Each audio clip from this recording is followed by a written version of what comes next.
বাংলাটাকে কাশ্মীর হতে দেবেন না। ব্রিগেডিয়ার প্রবীর সান্যাল, আপনাকে শুরুতে আমি একটাই প্রশ্ন করছি, আপনি এত বছর ধরে কাশ্মীর থেকে শুরু করে বিভিন্ন জায়গাতে সেন্সিটিভ জোনগুলোতে ছিলেন, একটা সময় বাংলাতে লিয়াজ অফিসার হিসেবে কাজ করেছেন, ফোর্ট উইলিয়ামে কাজ করেছেন। ধিকি ধিকি করে একটু একটু করে ভিকটিম বানানোর চেষ্টা হচ্ছে, ভিলেন বানানোর চেষ্টা হচ্ছে ভারতীয় সেনাকে। তার প্রসেসটা যেন শুরু হয়ে গেছে বাংলাতে। এটাকে কি অ্যালাউ করা যায়?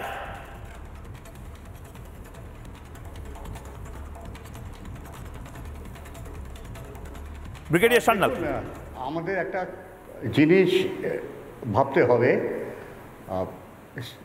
হ্যাঁ আমাদের একটা জিনিস ভাবতে হবে, কোন পলিটিক্যাল পার্টি কোন জায়গায় রুল করছে। এখন দিল্লিতে সেন্ট্রাল গভর্নমেন্ট হচ্ছে বিজেপি লেড এনডিএ গভর্নমেন্ট। অন্য স্টেট অনেক আছে যেখানে অপোজিশন পলিটিক্যাল পার্টিজরা রুল করছে। আমাদের আমি বলবো পলিটিক্যাল ম্যাচিউরিটি এর একটু ল্যাকিং, একটু কম আছে। সাধারণত স্টেট গভর্নমেন্ট চায় ওদের সম্বন্ধটা সেন্ট্রাল গভর্নমেন্টের সাথে খুব ভালো হয়। আমি আপনাকে নর্থ ইস্টার্ন স্টেটসের সম্বন্ধে বলতে চাই, যখন ইলেকশনস হতো, যেই পলিটিক্যাল পার্টি কেউ হোক, ও যখন জিততো ওই স্টেটে, ওরা সব সঙ্গে সঙ্গে সেন্ট্রাল গভর্নমেন্টের সাথে মিলে যেত, যাতে কি এই নর্থ ইন্ডিয়ান স্টেটস খুব ভালো টাকা পয়সা ওরা এড পেত, যার জন্য এখন নর্থ ইস্টার্ন স্টেটস অনেকটা উন্নতি হয়ে গেছে। সেটা আমরা পশ্চিম বাংলায় দেখছি না, কেন কি টিএমসি লেড গভর্নমেন্ট আর বিজেপি লেড গভর্নমেন্ট দিল্লিতে, এদের মধ্যে একটা স্ট্যান্ড অফ আছে।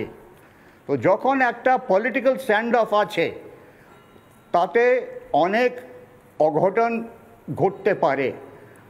ওরাই স্টেটমেন্টস দেয়, অ্যান্টি ইন্ডিয়া স্টেটমেন্টস। আমাদের বুঝতে হবে, আমি কাউন্টার ইন্টেলিজেন্সের লোকেদের সাথেও কাজ করেছি। সবাই জানে চায়না আর পাকিস্তান ইন্ডিয়ান পলিটিক্যাল পার্টিজ, কিছু কিছু ইন্ডিয়ান পলিটিক্যাল পার্টিদের ভালো টাকা দেয়।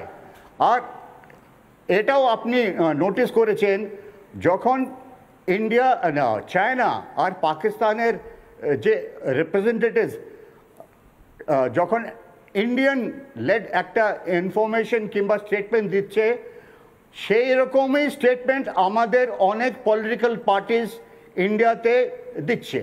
এখন কে কার সাথে মিলে আছে আমি জানি না। আমার একটা বিরাট মনে দ্বন্দ্ব আছে দুটো শব্দর মধ্যে। প্রথম শব্দ হচ্ছে শত্রু। শত্রুর ডেফিনেশনটা আমি পাইনি। শত্রু বাইরে আছে এটা আমি জানি, চায়না আর পাকিস্তান। আমি ওদের সাথে লড়েছি, আমি বুলেট প্রুফ জ্যাকেটে গুলি খেয়েছি, কিন্তু আমি লাশও নামিয়েছি, ওটা আমি জানি, আর ওটা আমার কাজ ছিল। এবং ব্রিগেডিয়ার আজ যেটা হলো, ভারতীয় সেনাবাহিনীকে যেভাবে টার্গেট করা হলো, আমি তো বলবো টার্গেট।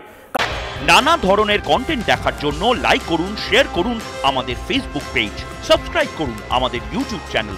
পাশাপাশি অন্যান্য ব্রেকিং নিউজের জন্য অবশ্যই চোখ রাখুন রিপাবলিক বাংলায়।